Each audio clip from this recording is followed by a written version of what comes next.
Zee 24 तास एक पाऊल पुढे. कोणतीही तांत्रिक फायनान्शियल किंवा मॅनेजरियल बॅकग्राऊंड नसताना काहीही नसताना निव्वळ कामगारांचं भलं करायचं आहे या एका उद्देशानं तुम्ही ती कंपनी मायनस मधून प्लस मध्ये आणलीत, रेड लाईन मधनं ग्रीन लाईन मध्ये आणलीत आणि प्रॉफिट करून दाखवलात आणि 100% बोनस दिला. काय वाटलं त्या दिवशी? खूप खूप असा आनंद झाला. मला असं वाटलंच नाही की खरंच मीच आहे का ती की मी हे सगळं करून दाखवलं. परंतु कसं असतं की ज्या वेळेला तुम्ही खऱ्या म्हणजे मार्गाने चालत असता, लोकांबद्दल चांगला विचार करत असता, लोकांना काहीतरी देण्याचा प्रयत्न करत असता, त्यावेळेला मला असं वाटतं की निसर्ग सुद्धा तुमच्या बाजूला होतो आणि तो सुद्धा तुमची कुठेतरी मदत करत असतो. माझ्या ह्या कामामध्ये खरोखर असंच सगळं घडलं. कारण इतक्या अशा सगळ्या गुंता होत्या ह्याच्यामध्ये ना. बीआयएफआरची केस होती. ही बीआयएफआरची केस होती. नेहरूजींचे मित्र होते रामजीभाई कमानी. म्हणजे एवढा सगळा मोठा इतिहास या कंपनीला होता आणि सुप्रीम कोर्टाचा पहिला असा निर्णय आहे, आपल्या देशातला पहिला असा निर्णय आहे की मालकाला बाजूला करून वर्करांना मालक मात्र त्यावेळेला करण्यात आलं. अशा पद्धतीने वर्कर मालक झाला. पण वर्कर मालक म्हणजे 3,500 मालकच मालक, काम करायचं कोणी? हा पण त्यावेळेला म्हणजे ज्यावेळेला मी कामगारांशी बोलत होते त्याच्यातल्या त्या कामगारांनी मला सांगितलं की काही कामगार इतके चांगले होते बिचारे की ते रात्रंदिवस काम करत असत, कारण आम्ही मालक झालेलो आहोत. मग अर्धा पगार मिळाला तरी चालेल, पण आमची कंपनी आहे, जेवढी जास्त मोठी होईल तेवढे जास्त आम्हाला फायदा होईल असा विचार करणारे बऱ्यापैकी होते. परंतु काही असे होते की आम्हीच मालक, मग आम्ही काम करायचं कशाला? तर ह्या लोकांनी तरी सुद्धा 10 वर्ष 97 पासून म्हणजे 87 पासून ते 97 पर्यंत कशी बशी कंपनी चालवली. परंतु झालं असं की ज्या वेळेला म्हणजे कंपनी केव्हापासूनच आतली परिस्थिती बरी नव्हतीच, कमानी ट्यूब सुद्धा लिक्विडेशन मध्ये जाणार होती. पण त्याच पिरियडमध्ये हे जे कामगार होते ते कामगार माझ्याकडे आले आणि त्यांनी रिक्वेस्ट केली की ताई, ही जर कंपनी तुम्ही टेक ओव्हर केली तर आम्हाला काहीतरी मिळेल, पण जर ही लिक्विडेशन मध्ये गेली तर आम्हाला मात्र काहीही मिळणार नाही. म्हणून त्यांनी मला रिक्वेस्ट केली आणि त्यांना काहीतरी मिळावं म्हणून मी ह्या कंपनीमध्ये 2000 मध्ये आले. अपयशाची कधी भीती नाही का वाटली या क्षेत्रात येताना? नाही. तुम्हाला कधीच अपयशाची भीती वाटत नाही? भीती मला कधी वाटतच नाही. भीती माझी त्याच दिवशी गेली ज्या दिवशी मी पॉयझन पिऊन वाचले. कारण मरणाला अगदी मी जवळून बघून आले होते, मरणाच्या दारात जाऊन आले होते. शेवटी माणसाला भीती कसली वाटते? मरणाचीच ना. तर मरणाची भीती मला नव्हतीच, तर मग भीती आहे कसली? तर त्याच्यामुळे भीती हा शब्द माझ्या ह्याच्यामध्येच नव्हता. फक्त काम करायचं आणि मला माझ्यावर स्वतःवर इतका विश्वास होता की तुम्ही जर चांगल्या ह्यानी काम केलं, चांगल्या नियत ठेवून जर काम केलं तर तुम्हाला यश हे मिळणारच, अशी माझी आपली समज होती. आणि म्हणून 2000 मध्ये ज्यावेळेस हे कामगार माझ्याकडे आले त्यांनी मला रिक्वेस्ट केली आणि मग त्यावेळेला मी एक असा हे बनवलं, म्हणजे एक स्कीम तयार केली आम्ही. कारण 116 करोड रुपयाचं कर्ज होतं ना त्यावेळेला. 116 करोड रुपयाचं कर्ज होतं, 140 लिटिगेशनच्या केसेस होत्या आणि 2 युनियन होत्या कंपनीमध्ये. म्हणजे ह्या सगळ्याला कशा पद्धतीने आपण म्हणजे उत्तर देणार, तोंड द्यायचं. तर म्हणून मग मी एक स्कीम तयार केली आणि मग IDBI कडे ती स्कीम दिली. पण ज्यावेळेस मी स्कीम करत होती, ज्यावेळेस मी ज्यांच्याकडे जायची की मला हे करायचं आहे, तर ते सगळे मला वेडी म्हणायचे. कारण नुसतंच वेडपटपणा असेल याच्यामध्ये काहीही मिळणार नाहीये. 116 करोड रुपयाचं कर्ज फेडणार कसं?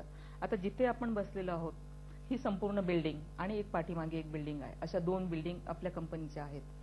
पण त्यावेळेला ज्यावेळेला 2000 मध्ये मी आली तर ह्या संपूर्ण बिल्डिंग ज्या आहेत तर भाडोत्र्यांनी भरलेल्या होत्या. आणि भाडोत्री केव्हाचे? ते बाबा आदमच्या जमान्याचे, जे 4 आणि 8 फक्त भाडं असेल त्याचं.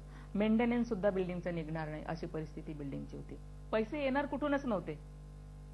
कोणीही उद्योजक आला तर तो काय करणार आहे की पैसे मिळवण्यासाठी पैसे घालणार आहे. पण म्हणून मला लोक असं वेडी म्हणायचे की ही जी आता पैसे टाकणार आहे तर हिला मिळणार काहीच नाहीये. तर कुठलाही मोठा उद्योजक का म्हणून इथे येणार? कोणीही आला नाही, त्याच्यासाठी आला नाही, कारण मिळणारच काही नाही तर टाकणार कशासाठी? पण मी आपली वेडी अशी की मला माझ्या कामगारांना काही तर न्याय मिळवून द्यायचा आहे ना, त्यांना न्याय मिळाला म्हणजे मला मिळाला. तर ही अशीच एक चांगली नियत घेऊन मी आले. कोणीही एक पैसा टाकायला तयार नाही, कारण 140 लिटिगेशनच्या केसेस आहेत तर कोर्टाला वकील द्यावं लागेल. वकील द्यायला तिथे पैसा नाही, बिल्डिंगच्या मेंटेनन्ससाठी पैसा नाही, फॅक्टरीला वॉचमॅन देण्यासाठी सुद्धा पैसा नाही आणि पैसा कुणाहीकडे नाही, कोणी टाकणार नाही, कारण कर्जाचा एवढा मोठा डोंगर आहे. तर बँका सुद्धा देणार नाही, कारण बँकेचे स्वतः पैसे आहेत. गव्हर्नमेंट देणार नाही, कोर्ट देणार नाही. मग पैसे द्यायचे कोणी? मग ठीक आहे, तुम्ही घेताय ना, मग आजपासून तुम्हीच बसा इथे आणि रोजचं हे मात्र तुम्ही बघायचं आहे. अशा पद्धतीने बोर्डाने मला त्यावेळेला प्रेसिडेंट म्हणून माझी नियुक्ती केली आणि मला तिथे बसवलं. आणि मी माझी स्कीम तयार करून IDBI ला सादर केली. त्या स्कीम मध्ये मी माझे 10 लोक असे घेतलेले होते, ज्याच्यामध्ये टेक्निशियन असतील, मार्केटिंग असेल फायनान्स असेल, अशा सर्व पद्धतीच्या क्षेत्रातली लोकं सगळ्या घेतली. क्षेत्रातली अशी लोक घेतली आणि मग त्यांना मी दिली. तर त्याच्यामध्ये स्कीममध्ये असं होतं की कशा पद्धतीने तुम्ही जे लॅबिलिटी आहे ते कशी बँकेची कशी देणार आहात, त्याच्यानंतर तुम्ही वर्करांना रोजगार कसा देणार आहात, वर्करांना कसं देणार. कारण कोर्टाचा सगळ्यात पहिले नियम हा होता की वर्करांना रोजगार मिळालाच पाहिजे. कंपनी डुबली तर आहेच, पण तरी सुद्धा त्यांना रोजगार मिळाला पाहिजे. तर ठीक आहे, रोजगार कसा मिळणार, अशा पद्धतीची सगळी स्कीम तयार करून मी IDPI ला दिली. तर मला सगळ्या लोकांनी सपोर्ट केला, बँकर्सने वगैरे. तर मी त्याच्यासाठी सगळ्यात पहिलं हे केलं, कारण मला 2000 पासूनच बसवलेलं होतं, त्याच्यामुळे मला खूप सारा अभ्यास करायला त्याच्यामध्ये मिळाला. त्याच्यामध्ये बघत गेले मी की कमतरता इथे कुठे आहे, काय केलं म्हणजे ते पूर्ण होईल असं. तर मी बघितलं 116 करोड रुपयाचं कर्ज आहे, पण ते कसं आहे, का झालं बरं एवढं कर्ज. तर ते कर्ज याच्यासाठी झालेलं होतं की मुद्दल कमी, त्याच्यावर पॅनल्टी आणि इंटरेस्ट तो एवढा जास्त झालेला होता, त्याच्यामुळे त्या कर्जाचा एवढा मोठा बोजा झालेला होता. मग तो कसा कमी करता येईल त्याचा मी स्टडी केला. आणि मग मी डायरेक्ट फायनान्स मिनिस्टरकडे सेंट्रलला गेले, बँकिंग. आणि मग त्यांना मी सांगितलं, अकोल्यातल्या एका खेडेगावातनं आलेली मुलगी डायरेक्ट भारताच्या केंद्रीय अर्थमंत्र्यांकडे गेली. त्यांच्याकडे मी गेली, त्यांना मी विनंती केली. भेटायला मला थोडासा त्रास झाला, म्हणजे डायरेक्टली भेटता येत नाहीये, पण मी तरी भेटले. मी माझी जिद्द सोडली नाही. त्यांना मी भेटले, मी त्यांना सांगितलं की मी असा एक उपक्रम करते आहे आणि ह्या कामगारांच्या हितासाठी ऍक्च्युअल आहे हा, आणि ह्याच्यामध्ये मला तुमची मदत करा. हो, त्यांनी मला मदत केली. तर मग त्यांनी मला सांगितलं की काय नेमकं. तर मी त्यांना सांगितलं की बँकेचं जे मुद्दल आहे ते फक्त 5 करोड आहे, परंतु त्या 5 करोडवर इंटरेस्ट आणि पॅनल्टी धरून ते 56 करोड झालेलं आहे, आणि मी हे फक्त कामगारांसाठी करते आहे. तर याच्यामधला जर हा इंटरेस्ट आणि पॅनल्टीचा जर भाग काढला तर मला यदा कदाचित हे सोपं जाईल करण्यासाठी. त्यांनी ऐकलं? हो, बिलकुल ऐकलं. आणि 56 कोटीचं 5 करोडच नाही तर त्याचे सुद्धा 25% कमी केले. पण हे सगळं करत असताना खूप त्रासही झाला, कारण जितकं सोपं मी म्हणजे आता सांगते तेवढं सोपं नव्हतं. ऍक्च्युअली तारावरची कसरतच होती ती, परंतु मी कुठेही हिंमत न हारता आपलं काम करत होते. जो इंटरेस्ट आणि पॅनल्टी माफ करून घेऊन जे 116 करोड रुपयाचे कर्ज अर्ध्यावर आणलं, त्याचबरोबर मी ह्या बिल्डिंगमध्ये जेवढे भाडोत्री होते ते सुद्धा रिकामे कसे करता येईल त्याच्यासाठी सुद्धा तेवढीच मेहनत मी करत होते. त्या प्रत्येक डिपार्टमेंट बरोबर बोलून, आमच्याकडे भेल होता, भेलच्या डिपार्टमेंटशी सेंट्रलमध्ये जाऊन बोलून तो रिकामा करून घेतला. परत आमच्याकडे MECBला 3.5 फ्लोअर दिलेले होते पाठीमागच्या बिल्डिंगमध्ये, तर इथल्या आपल्या मिनिस्टर बरोबर चर्चा करून ते 3.5 फ्लोअर खाली करून घेतले. म्हणजे अशा पद्धतीने 7 माळ्याची पूर्ण बिल्डिंग आज रिकामी आहे. त्याच्यामध्ये म्हणजे जेवढे भाडोत्री होते ते सगळे सेमी गव्हर्नमेंटचे लोक होते. अशा प्रकारे एक प्रकारे त्या कंपनीवरचा जो बोजा होता तो मी कमी करत आणला आणि त्या कंपनीचा प्रवास जलद गतीने व्हायला लागला. आणि मग ते लोकांच्या नजरेमध्ये मात्र ते मग खुपायला लागलं की हे तर सोपं होतं, आम्ही देखील करू शकलो असतो. आणि मग लोकांनी मला त्रास द्यायला सुरुवात केली. मग मोठे कोण पॉलिटिशियन असतील ते डायरेक्टली येऊन म्हणजे थोड्याशा वेगळ्या पद्धतीची भाषा चर्चा सुरुवात केली.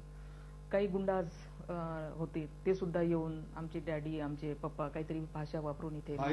मी कधी कुणाच्या भाईला कुणाच्या बापाला घाबरले नाही. मी सांगितलं, कारण बाबासाहेबांना आम्हाला शिकवलेलंच होतं की 100 दिवस शेळीचं जीवन जगल्यापेक्षा 1 दिवस वाघिणीचं जीवन जगायचं. तुमच्या आयुष्यात नेमकं तुम्हाला काय दिलं?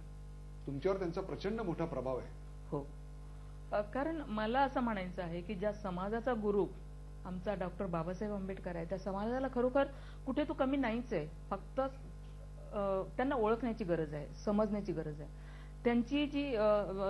त्यांचा जो विचार आहे तो भाषणातून बोलण्यासारखं इतपत नाही आहे, तर तो आत्मसात करण्याची गरज आहे. जर तुम्ही फुले आंबेडकरांचा विचार आत्मसात केला तर नक्कीच तुमच्या जीवनाचं सोनं होईल असं मला म्हणायचं आहे. आणि खरोखर मी ते आत्मसात केलं आणि माझ्या जीवनाचं सोनं झालं. ज्या लोकांनी मला मारण्याची सुपारी दिली, मी आपली एकटी जाऊन खुर्ची टाकून तिथे बसून राहायची की कोणाची माईची लालची ताकद आहे तर येऊन मारावं, मी बसलेली आहे. झी 24 तास, एक पाऊल पुढे.